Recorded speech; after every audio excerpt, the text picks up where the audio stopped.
del coronavirus, porque la enfermedad, digamos, tenía un cuadro epidemiológico similar a otras enfermedades infecciosas, pero hasta el 9 entonces de enero se identificó el agente causante de la enfermedad, el SARS-CoV-2, que fue denominado entonces en ese primer instante.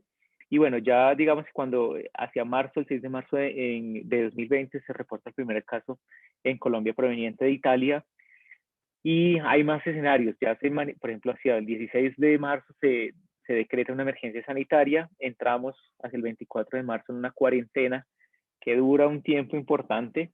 Si ustedes se fijan, hasta septiembre, el 1 de septiembre se decreta entonces el fin de la cuarentena, pero pues con restricciones, con la imposición también de todas las medidas de distanciamiento social que son tan importantes, el autocuidado, etcétera, que pues no deberíamos, incluso en esos tiempos, si ustedes se fijan acá en la escala, hacia el 18 de febrero de este año, fue cuando inicia la vacunación, y que este ejercicio no sea la razón por la cual, si nosotros o nuestros familiares tuvieron entonces la vacuna, dejar de implementar esos cuidados, ese distanciamiento que es tan importante y que va a seguir siendo igual de relevante en los próximos meses e incluso en un par de años más.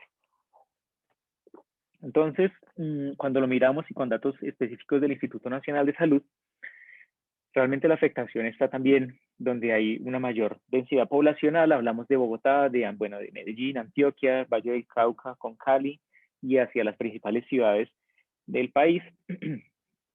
Y en el histórico entonces de casos nuevos, que es la gráfica que ustedes están viendo arriba a la derecha, pues hubo instantes en los que ya alcanzamos, vemos, si mal no recuerdo, cerca de los 20.000 casos por día, y estamos en lo que se considera el tercer pico, ¿sí? Siendo pues aquí evidente una primera fase, digamos que fue relevante hacia el año pasado, a comienzos de año el segundo pico, y en este momento entonces ya estamos en el tercero, y esos casos nuevos están, si ustedes se fijan, muy relacionados también con los fallecimientos reportados en la actualidad.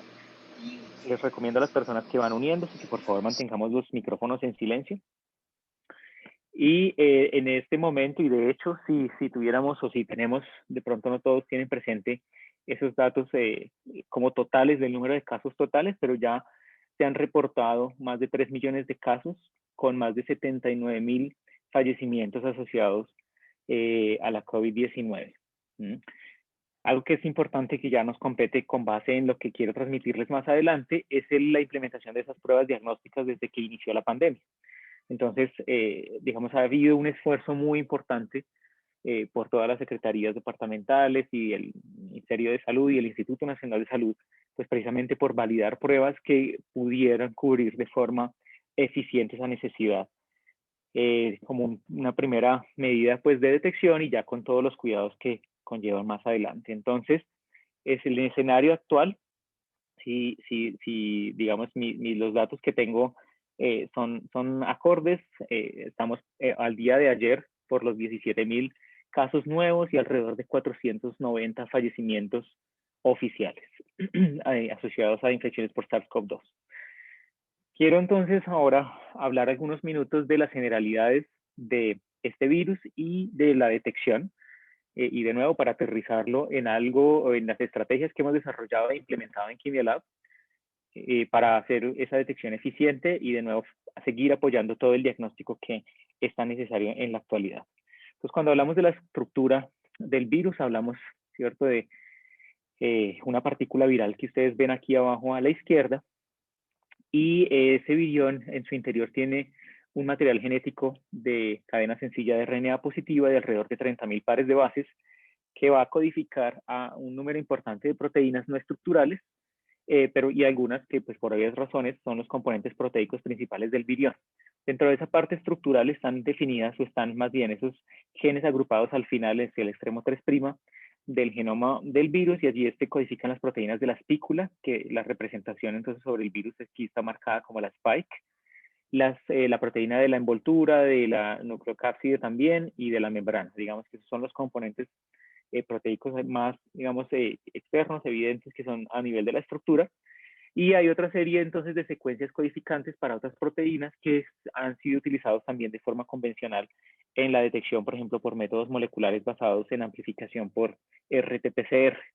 De esos quiero resaltar en este momento el gen o lo que se denomina el RRP, que es una RNA polimerasa dependiente de RNA, y este es uno de los blancos principales, digamos, o que están dentro de incluso el protocolo que fue definido como el protocolo de Berlín para el diagnóstico, junto con el GNE y el N. Bien, entonces, esto es básicamente, me interesa mostrar también esta estructura y es porque va a ser muy relevante ver o entender la ubicación de esas proteínas y la relación que tiene entonces con los métodos de detección serológica que veremos hacia la segunda mitad de la presentación. Cuando hablamos entonces de los métodos de detección, voy a enfocarme primero en los métodos moleculares y al final en los métodos serológicos. En los métodos moleculares, ya todos los que nos han tomado entonces estas pruebas de hisopados nasofaringios, incluso de saliva, puede ser, pero lo usual es que sean hisopados naso o orofaringios. Esos dispositivos de toma de muestra, entonces la idea es que haya una rastra importante allí, tanto de células humanas como del virus, digamos por ese tropismo también que tiene allí sobre estos tejidos. Y una vez entonces que en esas soluciones quedan esas partículas virales, los métodos moleculares se enfocan en detectar ese material genético, digamos, algunos fragmentos de ese RNA o incluso las proteínas para las pruebas de antígeno. Nosotros en Quimiolab estamos hoy posicionamos de hecho muy fuerte todo el proceso de extracción de ácidos nucleicos, que ya lo vamos a ver, y la amplificación eficiente también del material genético por RT-PCR. Como una alternativa o incluso un escenario complementario solamente para evidenciar si ese paciente tiene anticuerpos contra el SARS-CoV-2 en escenarios de postinfección natural o incluso post-vacunación. Entonces hablamos de lo que son las pruebas serológicas. Allí partimos de una muestra de sangre y el suero, pues la idea es poder en ese suero identificar anticuerpos que algunas pruebas se enfocan en anticuerpos totales o algún perfil de anticuerpos en particular. Sin embargo, pues para muchos laboratorios sigue siendo relevante hacer un seguimiento, por ejemplo, de los títulos de inmunoglobulina G, que son los que van a definir en gran parte la protección frente a una infección futura. Entonces, esos son los métodos en general, tanto detección, digamos, molecular específica contra componentes de biomoléculas del virus, hablando de RNA y de proteínas, pero también un seguimiento eh, en casos de postinfección o postvacunación que vendrán al caso más adelante en esta presentación. Es importante mirar la línea de tiempo de cuándo aplicar qué tipo de prueba. Entonces, acá en la línea en azul, en esta escala de tiempo que está en el eje X, se muestra, digamos, el pico de infección donde la carga viral es mayor y en ese momento, que es cuando la persona también tiene una sintomatología más evidente, es cuando debería, pues, se pueden implementar, por ejemplo, las pruebas moleculares. Es decir, las de antígeno, las de anticuerpo, tienen mayor sensibilidad las de antígeno y las de ácidos nucleicos tienen mayor sensibilidad a las de ácidos nucleicos por unas características inherentes a las metodologías detrás de estos análisis de detección. Y una vez que empieza, por ejemplo, a bajar ese pico de infección, ese pico de carga viral en el paciente, y normalmente se tiene en cuenta como el tiempo post-infección o post-síntomas más bien, es cuando ya pueden empezar a detectarse de forma eficiente los perfiles de anticuerpos, que de nuevo van a hablar de qué tanto fue el entrenamiento de esa respuesta inmune frente a una infección natural. Y aquí vamos a traer diferentes conceptos como lo que son la seroconversión y también, bueno, de nuevo los títulos importantes y que pueden estar asociados entonces a una protección futura en un evento secundario o incluso en infecciones posteriores. Entonces acá, digamos, en las pruebas moleculares, lo más sensible todavía siguen siendo todos los kits y todas las metodologías basadas en amplificación de ácidos nucleicos, con algunas diferencias entre diferentes metodologías. Y las pruebas serológicas varían, pueden ser técnicas de ELISA o de quimioluminescencia, o incluso de inmunofluorescencia, pero las de quimioluminescencia suelen ser más sensibles, pero hay unas alternativas de fácil implementación manual también en los laboratorios, como las pruebas de ELISA, que es lo que vamos a enfocarnos más adelante. Hay unos pros y contras, digamos, o ventajas y desventajas tanto de las pruebas serológicas como moleculares, pero esto creo que realmente es unos pros y contras, pero va a depender en gran parte del instante en el cual se haga una prueba determinada. Si yo hago una prueba molecular cuando ya el pico viral ha bajado, pues va a ser muy improbable que yo realmente logre identificar una biomolécula del virus, ya sea antígeno o el material genético. Y de igual forma va a ocurrir con una prueba serológica. Si yo voy a aplicar una prueba serológica cuando estoy en los primeros 2 días de síntomas, puede que todavía el sistema inmune no haya desarrollado unos anticuerpos precisamente para frenar la progresión en la infección de este agente. Entonces, pues puedo estar no reportando nada, de tener un falso negativo allí. Entonces, digamos, las ventajas, por ejemplo, para pruebas moleculares es que nos permiten hacer una detección temprana del virus, detecta específicamente la presencia, de que estoy identificando componentes, ya sea de nuevo ácidos nucleicos o proteínas, y digamos, no determina si el virus, por ejemplo, está activo. Esto está muy relacionado o en algunos casos se asocia al límite de detección.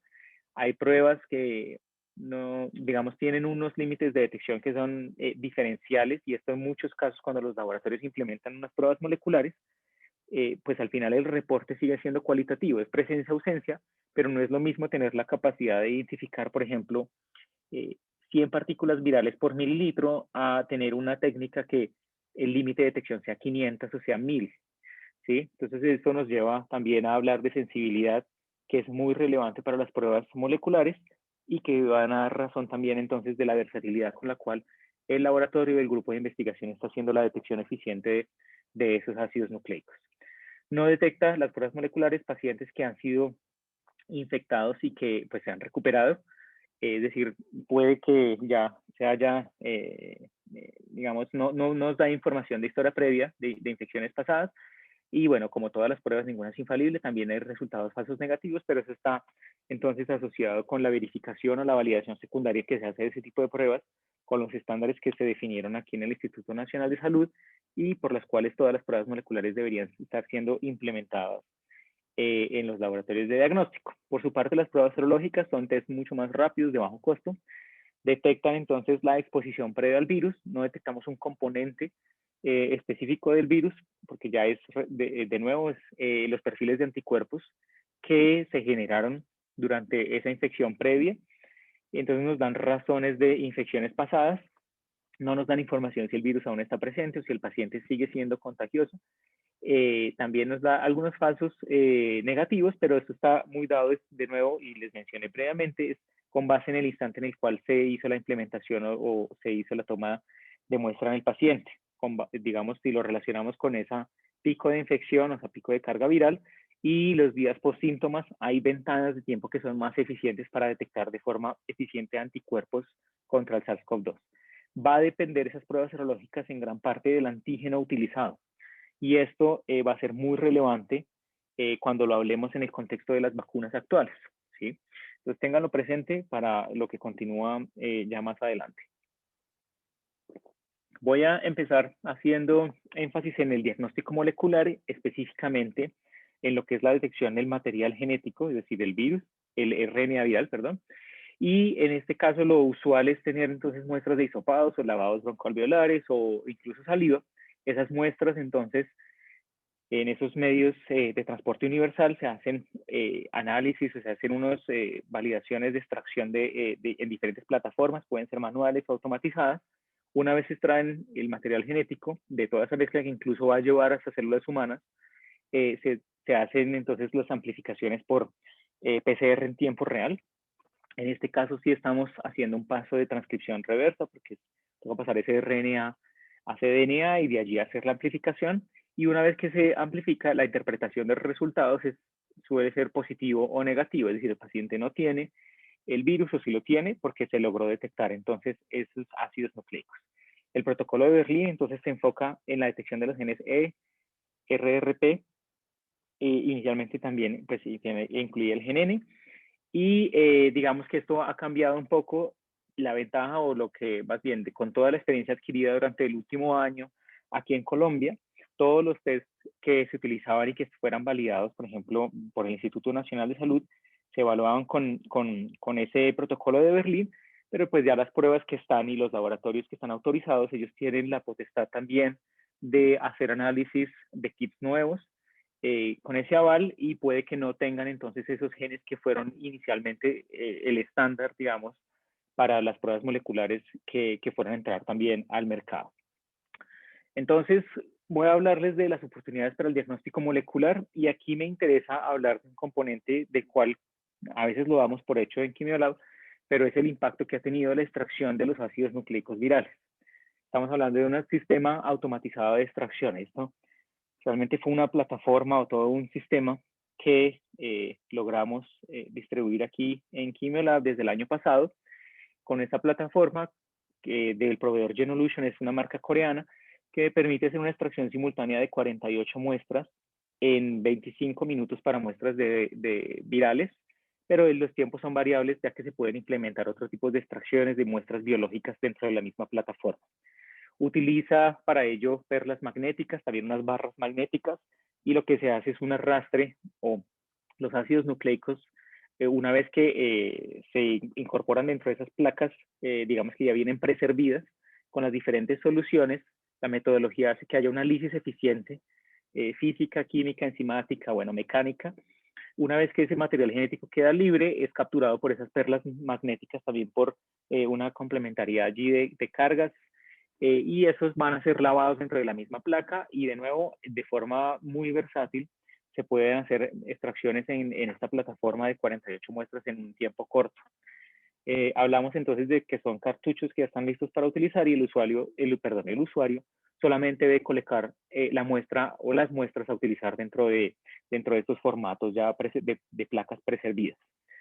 Les mencioné también, hay más de 14 matrices validadas para la extracción y aquí quiero hacer unas salvedades con relación, o voy a traer un tema o un concepto que es el de los controles internos de las PCRs. ¿Sí? Tengamos presente lo que es un control interno endógeno y exógeno, porque eso en muchos casos, si la extracción es eficiente y la prueba de PCR que estoy utilizando tiene un control interno que es exógeno, es decir, es un artefacto, es un RNA que yo estoy colocando a las muestras, lo ideal es que se incorpore, por ejemplo, antes de la extracción. Con eso me da en algo la trazabilidad del material genético que está allí, que logre tolerar, digamos, ese proceso de extracción de ácidos nucleicos total, tanto de la muestra biológica como de ese control interno, y al final logre amplificarse. Lo que nosotros hemos observado es que los controles internos exógenos de amplificación son muy lábiles y en algunos casos los clientes tienden, digamos, a achacar ese problema de invalidaciones al método de extracción, pero es algo que se alivia con los controles internos endógenos, que dan realmente razón de la calidad de la toma de la muestra desde el paciente, ya que se está amplificando un gen que hace parte de las células humanas que fueron arrastradas también de esos hisopados naso u orofaringios. Bueno, entonces, esta plataforma, digamos, tiene o ha mostrado una versatilidad importante. Hay más de 50 plataformas de esas implementadas aquí en el país en diferentes clientes. Es muy probable que no los esté mencionando todos, pero el impacto ha sido tal que ya estamos acercándonos a las 4 millones de extracciones totales que se han hecho con estas plataformas aquí en el país desde el inicio de la pandemia el año pasado. Entonces, esas plataformas están allí de nuevo disponibles para los diagnósticos actuales, pero pues de nuevo la pandemia nos va muy probablemente a acompañar por un par de años más, pero ya una vez implementadas y los laboratorios pueden utilizarlas para múltiples muestras adicionales y otros tipos de diagnósticos que así lo requieren. Una vez se hace la extracción, ahora sí viene, digamos, la alternativa que nosotros les ofrecemos a los clientes para hacer una amplificación eficiente de los ácidos nucleicos derivados del SARS-CoV-2. Y nuestra puesta en escena aquí es de este kit que ustedes ven que se denomina SARS-CoV-2 Elite MGB. Es un kit que fue desarrollado por Elite Group, es un proveedor italiano que tiene una amplia experiencia en la detección molecular de patógenos, inicialmente hacia las líneas de trasplantes y pacientes inmunocomprometidos, pero que desarrollaron un portafolio de más de 40 diagnósticos con un impacto en varios niveles: enfermedades infecciosas a nivel respiratorio, gastrointestinal, enfermedades de transmisión sexual, entre otras, y implementaron todo ese conocimiento para el desarrollo de este kit que tiene una versatilidad que es bien superior. ¿En qué se caracteriza? Es un kit sencillo que nos permite hacer un análisis cualitativo como todo lo que está haciéndose en este momento aquí en el país, es decir, identificar un CT de amplificación, un ensayo de PCR en tiempo real, que si está dentro del rango de detección, entonces el laboratorio para uno o varios genes lo va a reportar como positivo, es decir, positivos y negativos, pero tiene un plus, un adicional, y es que nos permite hacer análisis cuantitativos, es decir, determinación de carga viral. Esto realmente es una ventaja, lo menciono de una vez, digamos, ya hay laboratorios que, si bien todos, y en este pico, en este tercer pico, todavía estamos sobre la carrera haciendo una identificación de pacientes solamente por si tienen o no, positivos o negativos, para la presencia del virus. Hay condiciones, ¿cierto?, clínicas que ameritan que se haga un seguimiento adecuado de pacientes, y ese seguimiento adecuado es también un seguimiento de esa carga viral. Por ejemplo, pacientes que tienen tiempos prolongados en unidades de cuidados intensivos, que están asociados a trasplantes oncológicos, mujeres en estados de embarazo ya avanzado, neonatos con VIH. Digamos, esto es relevante porque hay que hacer un seguimiento con alguna periodicidad y, de nuevo, va a ser relevante saber cómo va la progresión en la infección por el SARS-CoV-2. Tiene dos genes blancos, que son el gen RRP, que miramos ya está, de nuevo, fue sugerido por la Organización Mundial de la Salud en su momento.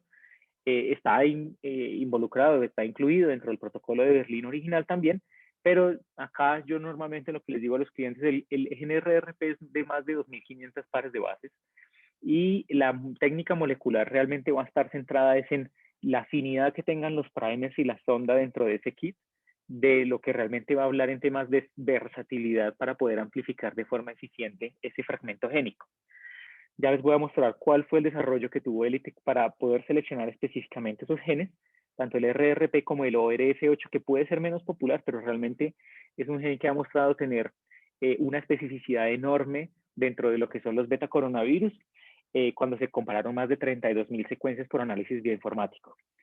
Tiene un control interno endógeno, es decir, estamos hablando de una PCR multiplex en tiempo real, en la cual dentro del mismo tubo también, aparte de los genes virales, hay un par de primers y una sonda específica contra un gen humano. Es decir, que si la toma de muestra fue bien hecha, dentro de ese medio de transporte universal hay también células humanas, hay RNA humano que va a ser de nuevo abordado por esos primers, esa sonda, y realmente nos va a hacer, esos son los controles idóneos dentro de estos tipos de diagnóstico, porque nos va a permitir hacer un seguimiento entonces desde la toma de muestra, cómo fue la eficiencia también de la metodología de la extracción de los ácidos nucleicos en esa muestra, la amplificación y el reporte de los resultados.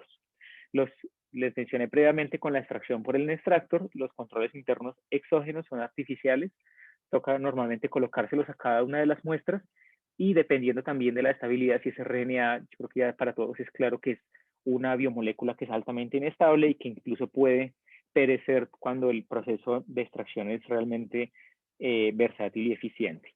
Está validado en las matrices estándar que están para tomas de muestras para COVID.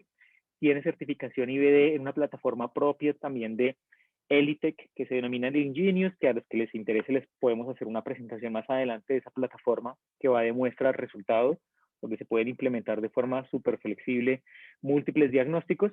Pero algo que es muy relevante es que este kit también ya fue evaluado en múltiples plataformas de amplificación abierta, es decir, los termocicladores que ustedes están viendo acá, que es lo más popular que está en este momento, pero también la compatibilidad con plataformas de extracción automatizada. Aquí ustedes ven el Magna Pure o los de Abbott y otras marcas, y también ya con el Nextractor. El Nextractor, que es de nuevo es la plataforma que en Chimolab nos encargamos de posicionar en el mercado, ya la hemos validado en algunos laboratorios junto con este kit y ha funcionado muy bien. Entonces, cuando miramos el rendimiento analítico de este kit de amplificación y detección de ácidos nucleicos, ya una vez más menciono los genes que tienen el enfoque, que es el ORF8, el marco de lectura abierto 8, y el gen que codifica para RRP, a la RNA polimerasa dependiente de RNA. Y quiero que nos enfoquemos por un instante en el límite de detección, y es un límite de detección que es realmente competitivo. Yo sé que todos los insertos juegan un poco como con el formato, con las unidades en las cuales reportan esos límites de detección. Acá estamos hablando de que, por ejemplo, lo usual es que esté en copias por mililitro, puede ser en copias por reacción, a veces lo reportan en copias por microlitro, pero realmente el consenso debería ser en copias por mililitro, ya que el volumen de la reacción puede ser variable. Entonces, con los kits más competitivos que entraron al mercado a comienzo de la pandemia, nos movíamos por 500 copias por mililitro, es decir, que si ese kit se enfrentaba a una muestra que tuviera 300 copias por mililitro, no iba a detectar el material genético del virus. Pero acá ya con toda la tecnología y con toda la química que utiliza este proveedor, lograron realmente bajar ese límite de detección a 100 copias por mililitro, lo cual va a aumentar de forma también significativa la sensibilidad frente a otros kits que pues se manejan como gold estándar en los laboratorios. Esto entonces en temas de la sensibilidad también analítica nos lleva entonces a hablar de nuevo de esa especificidad, es poder reconocer los verdaderos negativos también, la sensibilidad, los verdaderos positivos.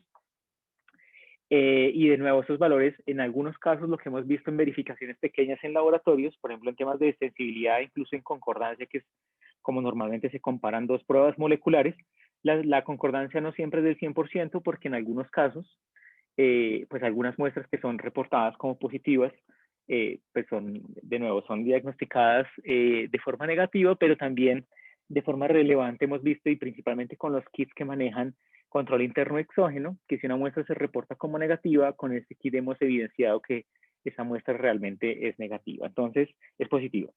Entonces es un kit que tiene unas características bien particulares y quiero solamente resaltar una vez más el criterio de selección de los genes que se están evaluando, que se están detectando.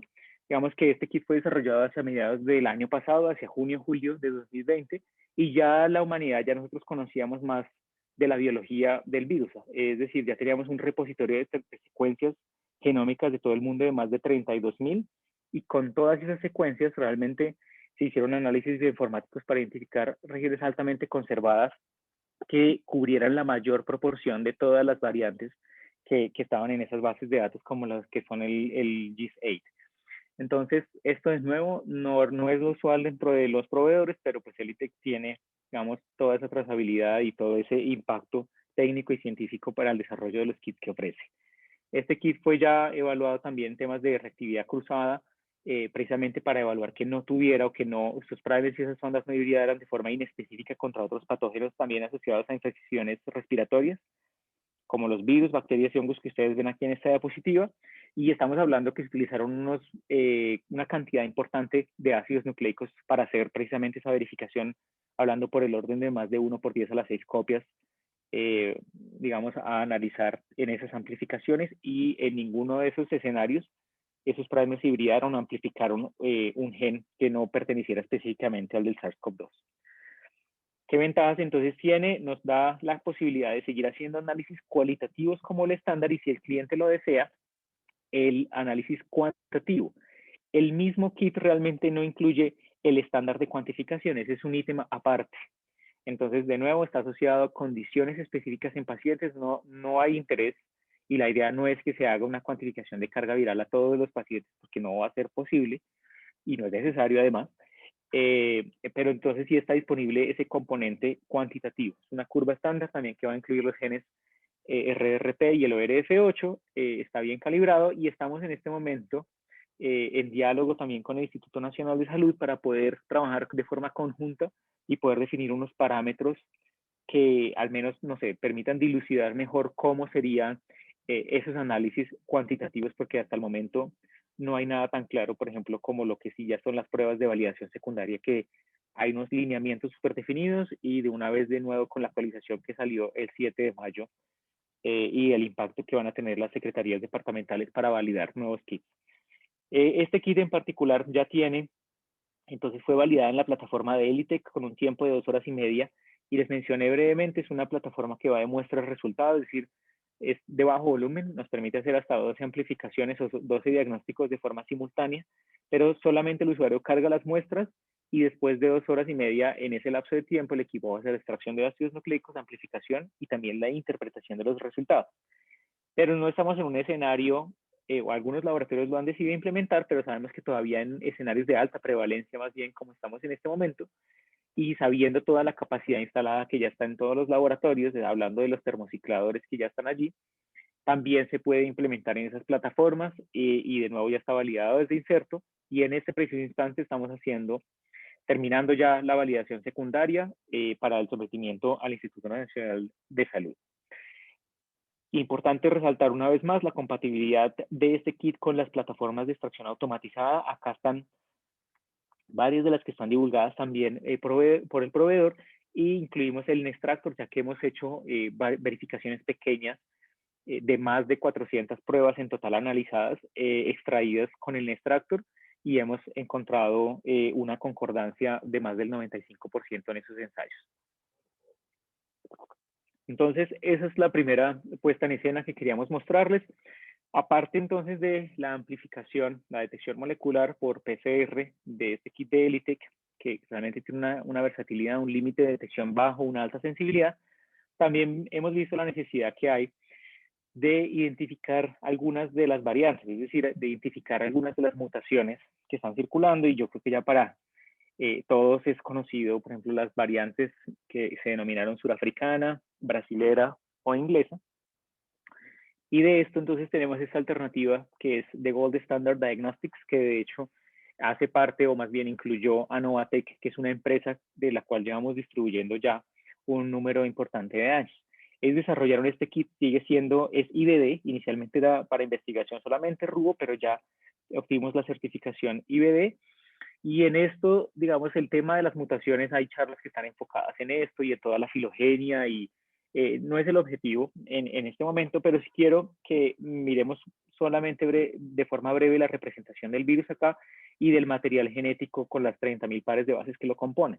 Las mutaciones es algo que es espontáneo, ocurre en todo momento para todos los seres vivos, y en este caso esa acumulación de mutaciones con toda la transmisibilidad que tiene este virus, pues era algo que tenía que ocurrir o ha ocurrido de forma constante. Cuando miramos esas mutaciones, realmente las que están o que tienen un impacto epidemiológico se están centrando en las que codifican para la proteína de la espícula, y que es esa franja en rojo que ustedes ven en las dos imágenes a la derecha, arriba y abajo. Hay muchas más mutaciones, y eso, de nuevo, hay repositorios y bases de datos que aquí ya se las he citado en algunas de las diapositivas, y al que le interese le puedo socializar esa información.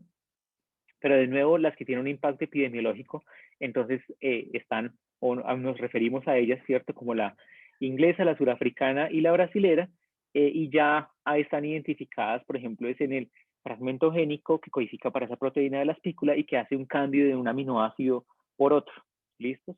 O que tiene una deleción importante que también tiene un efecto, digamos, hablando en temas de una mayor transmisibilidad, por ejemplo, o potencialmente asociadas a mayor severidad en la enfermedad, o que puedan afectar de forma o potencial también la eficacia de las vacunas actuales. Y esto sigue siendo incluso un poco controversial. Hay algunos estudios que ya lo han confirmado para algunas variantes, pero esto va a seguir ocurriendo. En este momento, las de impacto o las que tienen han llamado más la atención son las tres que les menciono, identificadas, por ejemplo, en diciembre de 2020, y una, la brasilera, en enero de este año. Pero esto va a seguir ocurriendo y van a surgir nuevas variantes. De hecho, ya están ocurriendo, y ya, por ejemplo, algunos han escuchado ustedes la que es mal denominada la doble mutante de la India, y así sucesivamente. Entonces, ese kit igual está disponible. Y ya cuando miramos entonces sobre la estructura del gen que codifica para la espícula, para esa proteína de la spike, aquí en rojo ustedes ven algunas de esas mutaciones que son las relevantes y las que nos dan información, digamos, dependiendo de algún patrón de amplificación, nos permite entonces saber si se está hablando de una variante o de la otra, y cómo están circulando también en la población. Ningún esfuerzo va a ser igual a todos los análisis de secuenciación que también está promoviendo el Instituto Nacional de Salud, eso es innegable, pero digamos una alternativa también para los laboratorios que ya tienen esa capacidad instalada para hacer amplificaciones, pueden hacerlo también con este kit para identificar de nuevo las tres variantes del Reino Unido, surafricana y brasilera. Esto también se hace por RT-PCR, PCR en tiempo real, y pues dan un resultado eficiente también de ese pues, seguimiento de las variantes. Importante aquí es mencionar, por ejemplo, el límite de detección. Es variable dependiendo de cada una de las mutaciones que se quieran identificar, y en el inserto para este kit de Novatec nos movemos entre 10 y 40 copias por reacción. ¿Listos? Está disponible entonces también por si les interesa implementarlo en el diagnóstico, aparte de los análisis cualitativos o cuantitativos con el kit de elíptica.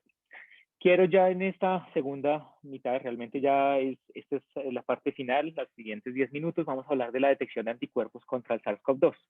Vimos la detección molecular, lo más eficiente son las pruebas de amplificación por PCR, incluso más sensibles que las pruebas LAMP, que a veces, digamos, son populares por el tema de la facilidad que tienen implementación, pero realmente las pruebas convencionales y de nuevo, hace un año era difícil e incluso la curva de aprendizaje de técnicas moleculares para mucha gente que no estaba en el campo fue complejo, pero ya podemos hablar, digamos, de forma más holgada con esto y resaltar las bondades que tienen las PCRs y las RT-PCRs que se hacen de rutina en este momento en los laboratorios. Ahora quiero entonces entrar en la detección de anticuerpos contra SARS-CoV-2 y aparte de hacer un seguimiento post-infección, es muy relevante las líneas de productos que les vamos a mostrar, que de nuevo están basadas en ELISA para el seguimiento, por ejemplo, en escenarios post-vacunación, que eso es lo que ya desde febrero de este año arrancamos. Entonces, esto es una vez más la curva, al final o cuando ya los síntomas, después de la aparición de síntomas y cuando ya la carga viral empieza a bajar, realmente es cuando los títulos de anticuerpos empiezan el sistema inmune más bien empieza ya a progresar, a desarrollar entonces estos perfiles y lo que uno espera, por ejemplo, y ojalá que así sea, aunque ya varios estudios en otros países han mostrado que esos títulos pueden no ser de tan larga duración como esperaríamos, pero es algo que igual tenemos que hacer aquí en la sociedad colombiana, es decir, el comportamiento en otros países es variable, aquí vamos a ver cómo nos va, pero algo que quiero resaltar es que en infecciones naturales contra el SARS-CoV-2 realmente hay diferentes patrones de seroconversión, es decir, lo típico para infecciones virales respiratorias es que haya un pico inicial, por ejemplo, de inmunoglobulina M, A y a largo plazo G, pero realmente es variable con el SARS-CoV-2. Digamos que los que hemos padecido esto, realmente incluso la epidemiología ya vimos que era muy variable y también entonces la maduración del sistema inmune y de cómo ocurre ese proceso de seroconversión. Por ejemplo, para el 50% de los pacientes se ha reportado en estudios que ocurre de forma sincrónica para los tres perfiles de inmunoglobulinas, pero por ejemplo, casi en el 10% ocurre una primero antes que las otras dos, algunas y ya parejas de ahí para allá va a ocurrir. Entonces es una dinámica de seroconversión que no es convencional, de nuevo para enfermedades o para infecciones respiratorias causadas por virus. Y esto para estudios, no solamente de seguimiento, también post infección o post vacunación va a ser importante, pero de nuevo para entender también cómo es esa dinámica aquí en la población nuestra y con todo lo demás a lo que la sociedad actual colombiana está expuesta y bueno, cómo funciona esto. Para investigación, algunos laboratorios sí les ha interesado y digamos ya les voy a mostrar las alternativas que tenemos para de nuevo poder capturar o identificar anticuerpos asociados a sus perfiles específicos. Digamos que también en una infección natural, lo que se denomina la enfermedad grave, digamos, cuando la sintomatología es bien evidente, entonces los títulos suelen ser más altos de las tres inmunoglobulinas, cada uno de esos puntos representa un paciente, pero la cinética en el tiempo, que esa es la escala X en cada una de esas tres gráficas, es muy similar, ¿sí? Se mantiene de forma muy constante, se considera que es la misma, lo único que va a cambiar, digamos, es la altura sobre la cual, digamos, se va desplazando esos títulos de anticuerpos en los pacientes. Entonces, de nuevo acá, la ventaja o la oferta que nosotros les hacemos es que tenemos alternativas para hacer una detección de anticuerpos totales o títulos de anticuerpos específicos para cada uno de los perfiles, ya sea inmunoglobulina A o G o M aparte. ¿Listos? Entonces esto va a ser importante y no ya ha habido mucho interés en investigación para implementar algunas de esas líneas, ya que solo algunos pocos grupos de investigación se han enfocado desde ya hace algunos meses con esa estrategia. Este enfoque puede aplicarse también a eventos o a escenarios post vacunación. Entonces también de nuevo ver si hay eventos de conversión, cómo ocurre y también a mediano y largo plazo cómo son o cómo se mantienen, por ejemplo, esos títulos de anticuerpos inmunoglobulina G. Pero si ustedes se fijan, hemos hablado solamente de los anticuerpos y no de los antígenos, y eso es algo que yo quiero resaltar también aquí a continuación. Es decir, ya habíamos en el comienzo de la presentación hablado de la estructura del virus, también del genoma, pero cuando hablamos aquí ya de las proteínas específicas, quiero centrarme en dos en particular. La proteína de la espícula, ¿cierto? Que ya vimos que ese es el componente molecular del virus que tiene una unión directa con el receptor humano, el AC2, Eso lo va a hacer a partir de ese dominio de unión al receptor, el RBD, y bueno, digamos es una proteína que tiene estructuralmente es compleja, realmente es trimérica, ¿sí? Tiene una estructura cuaternaria que tiene unas modificaciones además posttraduccionales, y todo esto lo que está haciendo es exponiendo unos epítopes de forma relevante precisamente para que ocurra ese reconocimiento antígeno-anticuerpo, que es lo que yo quiero detectar con una prueba de detección de anticuerpos. Es evidente que la exposición de esa proteína está allí, es decir, está siempre expuesta, pero los primeros, y de forma casual, los primeros kits de ELISA que se desarrollaron para hacer monitoreo de anticuerpos en pacientes post-infección se desarrollaron contra la nucleocápside. Pero ustedes se fijan, la proteína de la nucleocápside pues está al interior del virión, protegiendo también el material genético, y aún así los pacientes en infecciones naturales lograban identificar esa proteína. Entonces, para eventos post vacunación ya es importante saber cuál es la vacuna que a mí o la que yo quiero analizar en el laboratorio, porque, digamos, de nuevo, hay un reconocimiento antígeno-anticuerpo que es esencial, y las vacunas normalmente están enfocadas contra la proteína de la espícula. ¿Sí? Si a mí me inmunizaron con la de Pfizer y pues o la prueba de ELISA que me están aplicando para la detección de anticuerpos es contra la nucleocápside, pues no voy a tener anticuerpos, ¿sí? Y muy probablemente le eche la culpa a la vacuna que no me sirvió. Entonces, eso es algo que para algunos es muy claro, y aquí con el respeto de los asistentes me permito decir esto, pero he visto que en algunos laboratorios ese concepto, esa noción todavía no es tan clara. Entonces, quiero hablar brevemente de las vacunas. Este es el flujo actual que hay, actualizado hoy, de las vacunas que están en el desarrollo contra el SARS-CoV-2. Centrémonos en las que están aquí en verde, las que están aprobadas para uso y autorizadas en uso de emergencia. Estamos hablando de 14 vacunas a nivel mundial. Y hay otras que vienen en fila en fases de desarrollo. Colaboran con los micrófonos, por favor. Y entonces esas vacunas que ya están aprobadas, hay algunas que ya han llegado al país, y esas son las que, por ejemplo, las personas que trabajan en esas primeras líneas de atención ya muy probablemente recibieron las 2 dosis, si es la de Pfizer. Pero antes de entrar en esas particularidades de las vacunas, quiero mencionar que realmente se dividen en 4 categorías, todas las que están aquí en todas las fases de desarrollo. Genéticas basadas en proteínas asociadas o derivadas de vectores virales, y también coronavirus atenuados o inactivados. Por ejemplo, aquí las vacunas genéticas quiere decir que es un fragmento de RNA o de DNA del virus que va a tener solo la información y va a codificar solo a un componente proteico. O sea, cuando a una persona le inyectan, por ejemplo, la de Pfizer, que entra dentro de esa categoría, ese material genético viene encapsulado en una nanopartícula, y esto después pues va a ser capturado por las células presentadoras de antígeno. Una vez que esto se transcribe como la proteína, va a ser presentada, y allí es donde se estimula el resto de la respuesta inmune. Las proteínas ya es el componente proteico directo, por obvias razones. Los vectores virales incluyen también solo algunos fragmentos del genoma del SARS-CoV-2, mientras que los coronavirus atenuados o inactivados los dejan en la misma categoría. En algunos reviews ustedes los van a encontrar de forma separada, pero incluyen más, o digamos de una forma más completa, o es lo más cercano a lo natural. En algunos casos los inactivados, por ejemplo, son SARS-CoV-2, partículas virales que fueron modificadas por tratamientos químicos solamente para degradar el material genético, pero dejaron intactas todas las proteínas.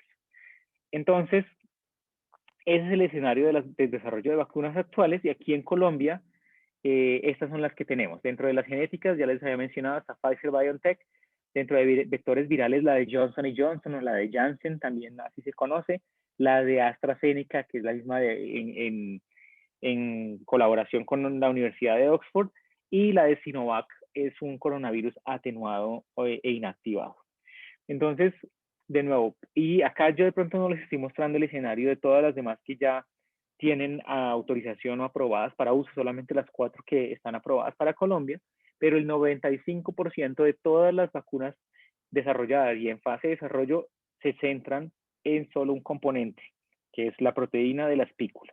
Solamente las que son coronavirus atenuados o inactivados realmente tienen más componentes, por ejemplo, la proteína de la nucleocápside, porque tiene esa y las proteínas de la envoltura y todo lo demás que es estructural. Esto de nuevo es relevante para saber o para poder definir el tipo de kit o de estrategia para hacer una detección eficiente de anticuerpos contra el SARS-CoV-2. Entonces, la primera alternativa que nosotros les podemos ofrecer son estos kits de un proveedor inglés que es Binding Site. Es una empresa con una versatilidad y una trayectoria enorme en el desarrollo de kits para la identificación de proteínas especiales y también de anticuerpos. Y ellos desarrollaron un kit que se denomina, bueno, aquí ustedes lo ven, realmente él nos va a ofrecer un resultado cualitativo, solo de presencia o ausencia de anticuerpos contra SARS-CoV-2, ¿sí? ¿Qué ventajas tiene? Y aquí me permito resumirlas brevemente para no de pronto ir sobre toda esta tabla. Ellos están, o el antígeno que está, digamos, acoplado al fondo de esas microplacas, de esas placas de ELISA, es la proteína de la espícula o de la spike trimérica completa. Es decir, les mencioné, los primeros kits de ELISA se enfocaron en la nucleocápsidis porque es una enzima que es más fácil de expresar de forma recombinante. La proteína trimérica completa de la espícula es decir, es una estructura cuaternaria compleja que tiene múltiples modificaciones posttraduccionales como son las glicosilaciones, y esto solamente se puede estandarizar bien en líneas celulares mamíferas.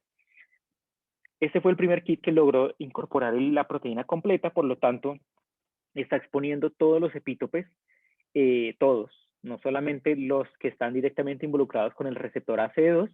Y esto es relevante, ¿por qué? Porque yo creo que se han vuelto muy populares todos los kits de anticuerpos neutralizantes, donde es evidente, y digamos que eso es como la analogía de la llave y la cerradura. Si yo sé que yo bloqueo la llave, pues no va a poder entrar, entonces es el mismo mecanismo por el cual el virus no pueda internalizarse dentro de la célula y hacer la progresión de la enfermedad. Pero es importante también que si bien hay anticuerpos que no se unen directamente con ese sitio de unión del receptor ACE2, de la proteína de la espícula con el ACE2, hay modificaciones o interacciones que son alostéricas. Pueden ocurrir a un costado, igual cambiar la estructura de la proteína y tener un efecto neutralizante. Entonces, con ese enfoque, aquí el desarrollador de esta tecnología, los de Binding Site, decidieron incorporar dentro de esos ensayos de ELISA la proteína trimérica completa y detectar los tres títulos de anticuerpos, o los tres perfiles de anticuerpos más bien, en un solo ensayo de ELISA. O sea, él no va a discriminar si ese paciente tiene más títulos de inmunoglobulina G o AOM, él solamente me va a decir, esa persona tiene anticuerpos contra el SARS-CoV-2. Entonces, por ejemplo, es muy útil este kit para hacer un screening, por ejemplo, en el escenario de posvacunación, ¿sí? Siempre y cuando, pues sí, todas las vacunas les mencionaba tienen la proteína de la espícula, incluyendo las de coronavirus atenuados. Se puede hacer un screening general para saber solo si ese paciente tiene anticuerpos contra el SARS-CoV-2, y ya en fases posteriores o a tiempo, por ejemplo, yo lo podría acoplar con un kit que sí me hiciera una cuantificación o ya me permitiera determinar los títulos de anticuerpos. Entonces, este kit tiene esa versatilidad, y aparte de esto, digamos, de incorporar la proteína completa trimérica con todas las modificaciones posttraduccionales que son, de nuevo, necesarias para ese reconocimiento antígeno-anticuerpo, tiene la versatilidad de que fue validado y está validado desde inserto en spots o en puntos de sangre seca. Que esto es versátil, por ejemplo, aquí en Colombia, con la particularidad que tenemos de que a veces en regiones apartadas es difícil, por ejemplo, llevar muestras de suero y que de forma convencional ese suero sea evaluado en ensayos de ELISA en laboratorios, en algunos laboratorios de referencia. Se puede poner una gota de sangre en papel filtros, transportada, eso se resuspende en un buffer y aún así también allí se logra hacer la detección de anticuerpos, de nuevo de manera cualitativa para la detección sí, de anticuerpos que ese paciente tiene contra el SARS-CoV-2. Sirve para infecciones, seguimiento de posinfecciones o post-vacunación. Eso es más como la correlación que hay para los pacientes con los análisis convencionales de ELISA con suero o con las muestras de sangre, donde realmente hay una correlación pues muy cercana al 100%. Es un kit, digamos, que trae lo convencional para los kits de ELISA, pero al ser cualitativo, entonces realmente nos define un cutoff o un valor de corte sobre el cual valores mayores, menores a 1 son pacientes que no tienen anticuerpos contra el SARS-CoV-2 y mayores a 1 son positivos. Entonces esa es la versatilidad. Ese valor del cutoff está definido por cada lote de producción de estos kits, que eso viene divulgado y nosotros también se los compartimos a los clientes.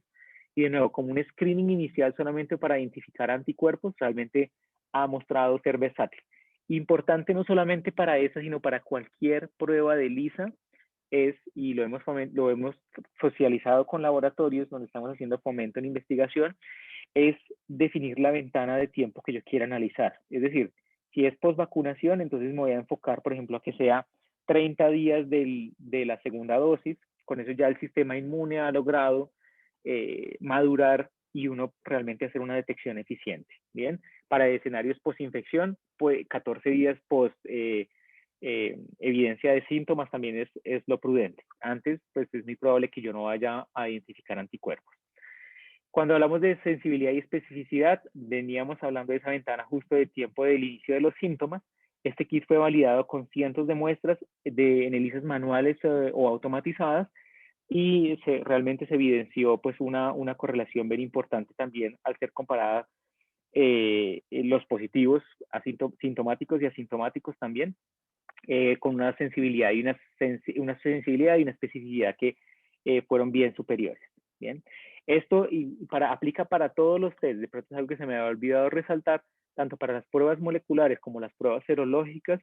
Nosotros tenemos un departamento de asesoría científica que es bien fuerte y vamos de hecho a los laboratorios y hacemos las verificaciones de desempeño de todos los diagnósticos que ofrecemos. Con eso ustedes lo pueden comparar con su gold estándar, con la prueba que utilicen de rutina en el laboratorio y le damos, digamos, esa trazabilidad, esa satisfacción al cliente de proveerle pues las herramientas y el personal para que tengan de nuevo un resultado que es coherente con lo que nosotros les estamos ofreciendo y hacemos desde Quimiolab con estas presentaciones. En temas de reactividad cruzada, uno esperaría también que si esa proteína está tan bien expresada, ¿cierto?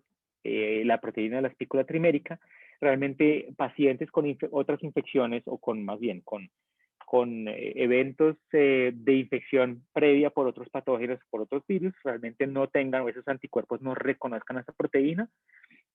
Y aquí realmente se evidenció eso, no hay una reactividad cruzada con otros virus. Perdón. La última de las alternativas asociadas a las pruebas serológicas son las pruebas que desarrolló AESCU. AESCU es un proveedor italiano que tiene una amplia trayectoria también en todo lo que es autoinmunidad y alergias y también pruebas de ELISA contra agentes infecciosos. Desarrollaron entonces estas pruebas, que realmente son varios kits. Acá sí tenemos un kit, por ejemplo, que reconoce o nos permite hacer una cuantificación de títulos virales de inmunoglobulina A, aparte otro de G y aparte otro de M. Y esto va a ser pues relevante de nuevo cuando ya nos permite entonces hacer un seguimiento de pacientes y determinación de títulos virales, de títulos de anticuerpos, perdón, contra el SARS-CoV-2. Entonces, en este caso, digamos, y quiero que lo miremos en esta estructura rápidamente aquí al lado derecho, ellos ya no tienen o no expresaron la proteína trimérica completa de la espícula, pero el dominio S1.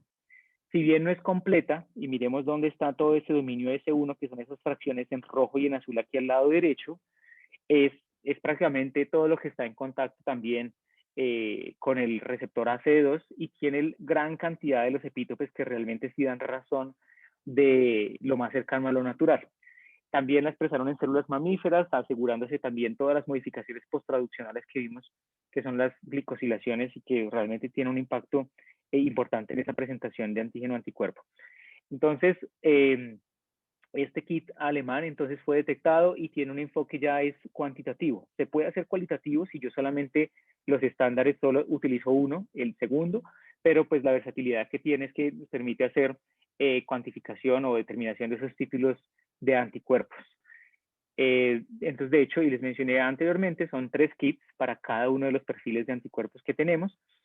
Y esto también ha tenido mucha acogida, ya que, por ejemplo, si aparte de lo que es el diagnóstico clínico, se quiere hacer un seguimiento de pacientes post-infección o post-vacunación para investigaciones, por ejemplo, cuando ya se hacen planes hasta un año con seguimiento a pacientes cada 3 meses, entonces digamos que ahí es donde realmente ha habido más que todo el interés. Este tipo de test, este tipo de kits, como son 3 de forma independiente, a lo que es, por ejemplo, el que nos permite identificar inmunoglobulina G contra el dominio S1 de la espícula, ha mostrado una, digamos, una correlación muy buena con ese R cuadrado mayor a 0.99 con el estándar también que fue definido por la Organización Mundial de la Salud. ¿Sí? Estamos hablando entonces de una prueba con una alta sensibilidad, especificidad y que nos permite una vez más hacer una cuantificación de los títulos de anticuerpos. Les mencionaba, como es una prueba cuantitativa, realmente trae los calibradores. El calibrador B se puede utilizar solamente como un cutoff para hacer una prueba o un resultado cualitativo también de presencia o ausencia de anticuerpos. Y vendrían en las tres versiones si, por ejemplo, también al laboratorio, al grupo de investigación, le interesa hacer análisis o estudios de cero conversión, que de hecho acá en Colombia eso no se ha avanzado y pues es prudente también empezar a hacerlo. Entonces, todo esto es lo que queríamos comentarles el día de hoy. Digamos, hacer poner en contexto, digamos, toda la parte de la epidemiología en Colombia, del coronavirus, pero también las alternativas tanto moleculares como de detección de anticuerpos que ofrecemos en este momento. Aquí ya para finalizar me gustaría escuchar algunas de sus preguntas y es probable que en el chat les hayamos compartido también una encuesta. Les agradecemos, es una encuesta súper concreta, pero nos da más pautas para poder enriquecer seminarios o webinarios a futuro en los que podamos pues socializar cosas que puedan tener impacto en el diagnóstico en la actualidad. Entonces, bueno, voy a dejar de pronto de compartir por un instante y igual quedo presto a las preguntas que ustedes puedan tener. Pueden levantar la mano si así lo desean y socializamos lo que consideren.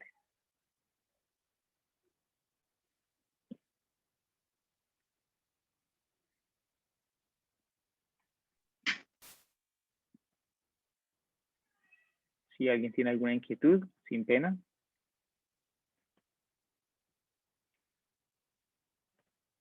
Acá nos menciona Diana, dice, bueno, con respecto a la detección de anticuerpos, ¿habría alguna diferenciación al detectarlos post-infección o post-vacunación?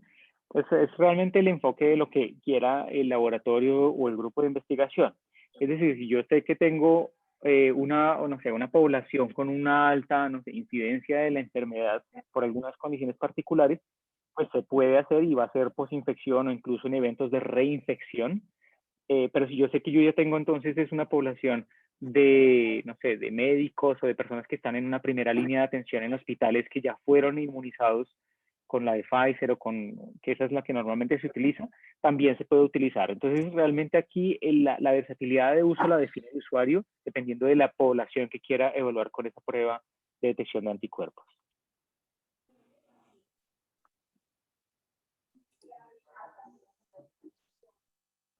¿Alguien más tiene alguna otra pregunta?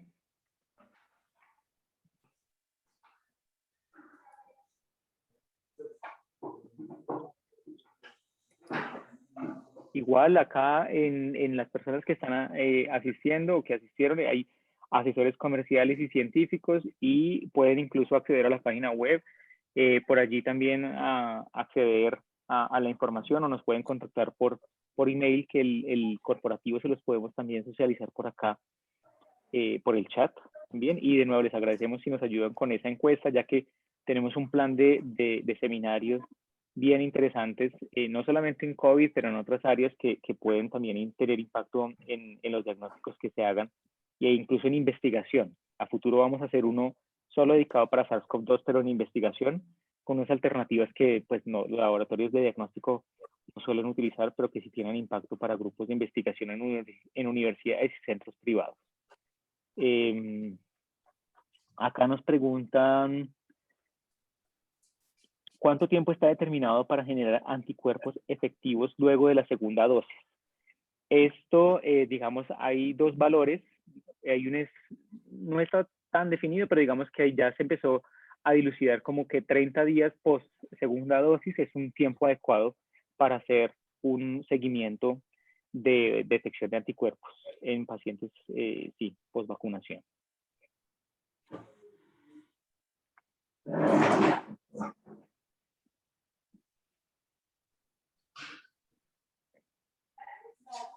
Qué inquietud acá. Dicen, ¿será cierto que se hará tercera dosis? Realmente no sé, esto es variable, incluso yo creo que ya todos hemos escuchado que si a una persona le dio COVID podría tener una única dosis de la de Pfizer, pero pues yo he encontrado personas que, y de nuevo, hasta en las EPS le sugieren a uno que si ya le dio una infección después de 2 o 3 meses siga cuidándose porque es probable que los títulos de anticuerpos ya no lo protejan a uno. He conocido casos de personas cercanas que después de 2 meses se reinfectaron, y pues con las vacunas y con todo el tema además de las variantes puede que eso sí tenga un impacto a mediano plazo, en el cual sí tenga y se vuelva recurrente la aplicación de vacunas para controlar la infección. Pero digamos que ese es un tema que es más controversial, y daría ya pues para unas discusiones posteriores que de pronto se salen un poco del marco de esta charla. Preguntan también, ¿podría haber efecto secundario post vacunación en esos 30 días? Es decir, detección de RNA aún conociendo que la vacuna no es virus atenuado. Entonces, en esto también yo creo que ha habido algunos casos en los que yo he conocido también casos de personas que tuvieron la infección activa, la sintomatología estándar, pero después de 3, 4 meses seguían dando positivas para pruebas moleculares y sin síntomas. Quiere decir que esa persona pues seguía transmitiendo el virus, pero de forma asintomática. Y con las vacunas, digamos, no es lo usual. ¿Por qué? Porque las vacunas actuales, de nuevo, tienen solo un componente del material genético viral que muy probablemente no está o no es cubierta por los kits actuales de detección de ácidos nucleicos que tienen las pruebas moleculares. Entonces, no es lo usual. Bueno, ¿cuánto tiempo supuestamente protege un organismo con nuestros anticuerpos de infección por coronavirus? Esto es variable. Eso sí es altamente variable. Y les mencioné, les di un ejemplo de personas que después de 2 meses ya volvieron a reinfectarse. Esos títulos realmente no protegieron a la persona, pero ahí es donde precisamente hay que ahondar esfuerzos para hacer un seguimiento y un estudio concienzudo en la población colombiana. ¿Sí? No solamente en eventos post-infección, sino post-vacunación, para saber a ciencia cierta cómo ocurre esto aquí en el país. Porque no hay mucho de esto, y de nuevo nosotros tenemos una estrategia bien interesante enfocada a grupos de investigación precisamente para promover también estos kits, y bueno, vamos a ver cómo nos funciona esa estrategia. ¿Cuál de las vacunas consideran es la mejor? No, yo acá me zafo de esa opinión, o lo hago más bien a título muy personal. Yo considero que la de Pfizer, y porque la evidencia también la ha mostrado así, es una vacuna de RNA que, si ustedes se fijan, tiene que tener una cadena de frío y un seguimiento desde producción que es muy minucioso, pero realmente es la que, si me dan a mí la oportunidad de colocarme y de escoger, yo me colocaría esa. Aunque ya sean 2 o 3 dosis, esa sería mi opción. ¿Listos? Bueno, ¿qué correlación tienen estos anticuerpos con los anticuerpos neutralizantes? Esa pregunta es interesante, lo mencioné tangencialmente durante la charla, y es porque, de nuevo, son muy populares porque el concepto de neutralización es evidente. Uno neutraliza algo, quiere decir que lo bloquea. Entonces, solamente como desde el punto de vista de marketing, esto ya tiene un impacto.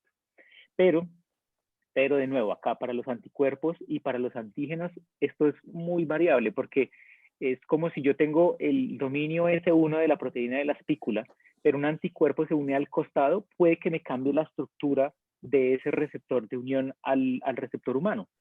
Y esto va a tener un efecto neutralizante. O sea que el concepto de neutralización realmente solo se va a poder evaluar con cultivo celular, donde digamos, se tenga la línea celular y el virus de los pacientes, y se ponga en contexto con esos anticuerpos, y realmente se evalúe la versatilidad que tiene ese pool o esos anticuerpos para bloquear la entrada del virus a las células.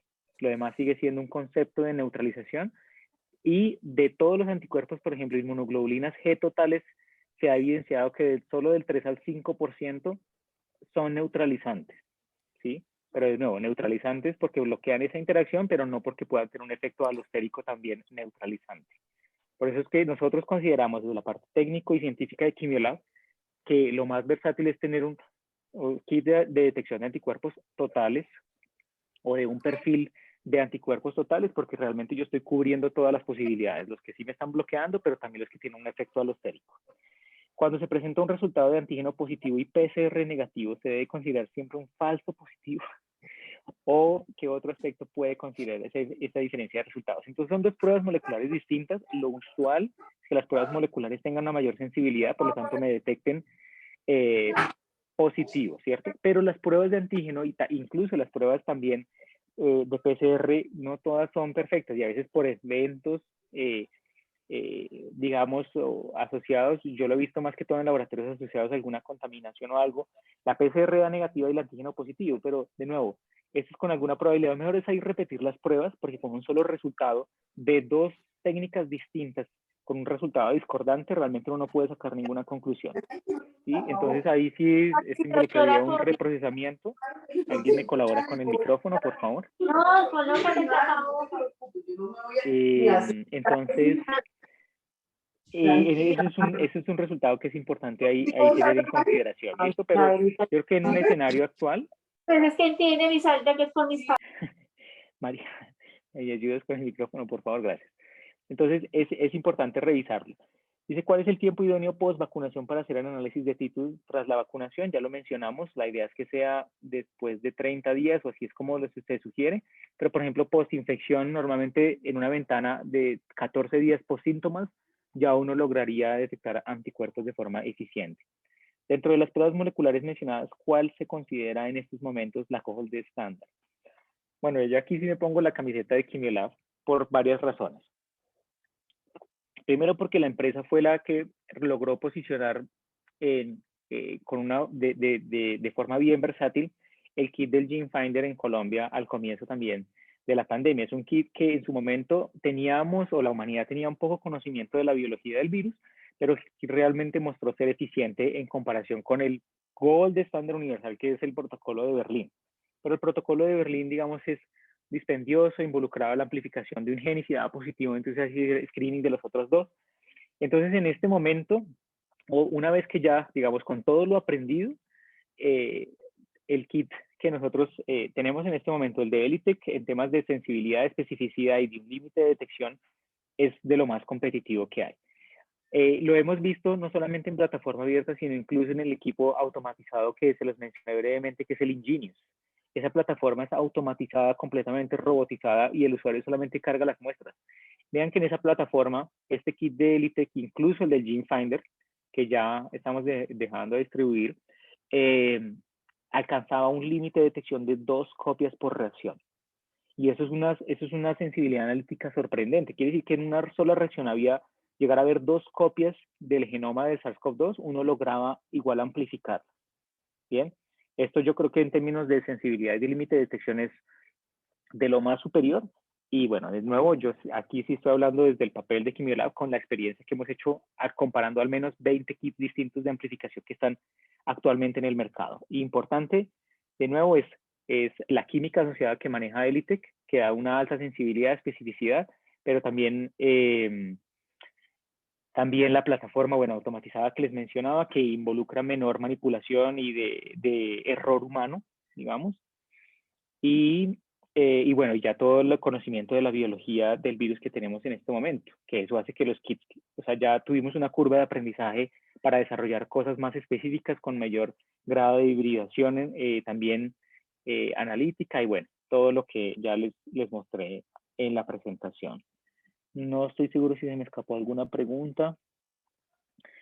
No, bueno, la presentación la vamos a colgar, es probable en la página de Quimiolab más adelante, la estamos grabando precisamente para que quede disponible.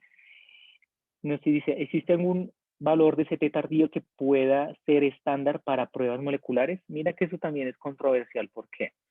Porque de hecho, en algunos kits es convencional que los clientes ya estén acostumbrados a un valor del cutoff. Es decir, dicen el gen, no sé, N después de un ciclo de 38 y está explícito en el inserto, o menores a 38 se considera para su análisis. Si está más adelante ya es como un artefacto. Eso también es porque las pruebas moleculares a ese nivel y después de tantos ciclos, pues empiezan a generar un ruido que a veces generan como una especie de curva que uno no sabe cómo interpretar, ¿cierto? Los primeros kits que se desarrollaron tuvieron tanta presión a nivel mundial que ellos tuvieron que dejar explícito un valor del cutoff, ¿sí? Pero no es el caso para todos. Es decir, hay kits más recientes que tienen un desarrollo técnico y científico muy versátil, pero con los proveedores dicen es que ese valor del cutoff debía definirlo a nivel local o incluso el laboratorio después de haber hecho varios montajes y ver en las condiciones de operación cómo ellos deberían definir esos valores del cutoff. Ahora, pero miremoslo un poco incluso en el contexto del aprendizaje de la biología molecular. Estamos hablando de que si ya todo el año pasado fue difícil explicarle a gente que no manejaba la técnica ni tenía el conocimiento en biología molecular, empezar a hacerlo y aprender medio a las malas de biología molecular. Entonces, para ellos, para una persona, un usuario, es más fácil coger un inserto y decir, el cutoff es este, y lo que me dé antes, lo que me cruce es ese T antes de ese ciclo, ya. Pero si yo ya tengo que empezar a analizar las gráficas y después de unas corridas iniciales, poder definirlo, eso puede no ser tan sencillo. Entonces, una vez más, lo que nosotros desde Asesoría Científica en Quimolab tenemos es que les ofrecemos ese acompañamiento a los laboratorios, hacemos análisis de verificación con pruebas reales en paralelo con la prueba molecular que utiliza el laboratorio, sacamos todos los estadísticos de concordancia, todo valor predictivo positivo, todo lo que se necesita, y además de eso, analizamos y les mostramos a los usuarios, los entrenamos en el diagnóstico de esas pruebas y ahí en conjunto, incluso en esos informes de verificación que suelen ser socializados con la entidad o con la Secretaría Departamental, entonces ahí ya podemos definir lo que decían, vea, bajo esas condiciones de operación, usted podría definir esos valores de cutoff acá y acá y acá para esos genes. Pero de entrada es muy probable que, y muchas técnicas moleculares no las tienen, y eso yo sé que genera inconformismo porque es más fácil que me divulguen algo que yo tenga que inferirlo durante el proceso. Pero eso es parte del acompañamiento que nosotros como empresa manejamos dentro de nuestros estándares de calidad. ¿Qué otra inquietud tienen? Aquí alguien me preguntaba, de pronto me salté un par, dice, dentro de las pruebas moleculares mencionadas, ¿cuál entonces se considera en estos momentos? Mentiras, eso ya lo hablamos. Creo que ya hemos abarcado todas las preguntas, alguna otra de pronto antes de que vayamos cerrando. Dice, con esa prueba de PCR hay inconvenientes de reprocesos. Mira, ninguna prueba es infalible. Y yo aquí se meto la mano en fuego por lo que nosotros tenemos. El Departamento de Asesoría Científica de Quimolab tiene al menos 4 personas expertas en biología molecular, de esos 3 somos PhDs. Y hemos analizado más de 20 pruebas moleculares que están en el mercado por diferentes parámetros, por control interno endógeno, por la especificidad también de unión, por otras características que están divulgadas desde ICERTO, y hacemos verificaciones preliminares en laboratorios para evidenciar, digamos, cómo es el desempeño de esas técnicas. Ninguna prueba es 100% eficiente, y porque sigue siendo un proceso aleatorio, estocástico, cómo se unen esas ondas y esos primers, y uno puede tener un falso, ¿cierto? Un falso negativo, es probable. Ahora, lo que uno espera es que eso no ocurra con tanta frecuencia, que si yo tengo que montar 1000, de esas 100, por ejemplo, no sean falsos negativos. Esto se va a minimizar por 2 parámetros. Primero, el control interno hemos visto que tiene un impacto profundo en esto, porque de nuevo, ese control interno, si es exógeno, va a ser más degradado, y muchos laboratorios que han optado es no incluirlo desde antes de la extracción, sino después de la extracción y solamente como un control de amplificación.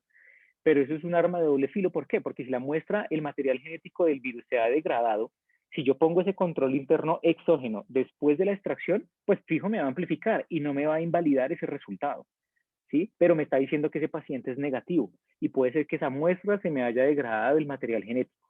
Eso es gravísimo, eso no es un reproceso, porque esa muestra no fue invalidada, pero yo la estoy diagnosticando mal. Ahora imagínense un laboratorio que procesa 1000, 2000, 4000 muestras al día y que uno lo enfrente a esa cruda realidad, no es fácil, ¿cierto? Entonces, de hecho, lo más complejo aquí no es el número de reprocesos, sino que realmente si el laboratorio, no sé, se sienta y dialoga y miramos la versatilidad de lo que nosotros estamos ofreciendo. Nosotros no vendemos por vender, ¿sí? No, sabemos que no vendemos lo más económico, sino lo que realmente es de calidad y que va a tener un impacto en el diagnóstico, porque al final del proceso lo que está pendiente de unir es la salud de un paciente. Entonces, de nuevo, los reprocesos son inherentes y los laboratorios en algunos casos tienen que enfrentarlos, pero vamos a estar sujetos a menos reprocesos si yo tengo un kit de alta calidad, con unos altos estándares de calidad y con un acompañamiento también versátil por parte del distribuidor de la tecnología. Bueno.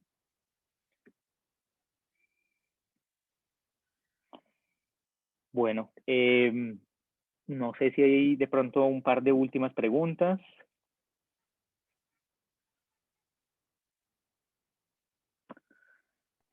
Pues si no hay más, entonces yo creo que muchas gracias a todos por su participación. Realmente para mí fue un placer tener esto, creo que fue una sesión súper enriquecedora y de nuevo, si llenaron la encuesta, les agradecemos porque esto va a ser vital de aquí para más adelante y poder, bueno, enriquecer las sesiones que continúan no solamente para este diagnóstico, sino para los siguientes.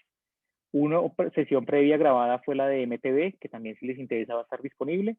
Muchas gracias a todos, que tengan buen resto de tarde y por favor cuídense que no solamente por el tema del paro, sino porque la pandemia todavía nos acompaña. Que tengan buen resto de tarde, hasta luego. Gracias, muy amable, excelente.